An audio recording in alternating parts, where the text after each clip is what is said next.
Pemirsa, Anda masih bersama kami di Liputan Metropolis Malam. Guna kenyamanan mahasiswa yang akan melakukan kegiatan perkuliahan di kampus Indralaya, Universitas Sriwijaya melakukan seleksi terhadap bus mahasiswa yang boleh masuk ke kampus Unsri. Saat ini Unsri menginginkan kendaraan transportasi yang layak, nyaman dan dapat memberikan keselamatan kepada mahasiswa, bisa sampai pulang ke rumah maupun kuliah ke Indralaya. Untuk itu seluruh bus mahasiswa yang biasa masuk di kampus Unsri Indralaya Ogan Ilir diwajibkan untuk melakukan uji kelayakan. Kita di Unsri mengharapkan anak-anak kita mendapatkan angkutan yang layak.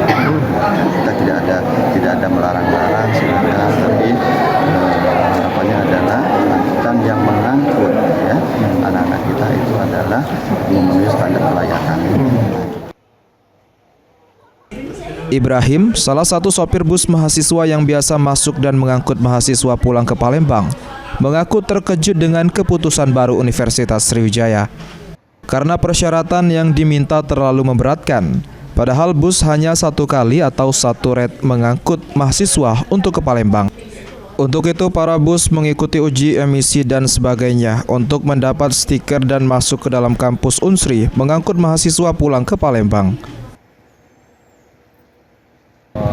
Masuk itu, tapi aku belum tahu juga kan ceritanya kan. Masalahnya waktu hari itu kan apa yang dapat stiker itu ini sekarang lagi diurus. Lagi diurus. Mudah-mudahan.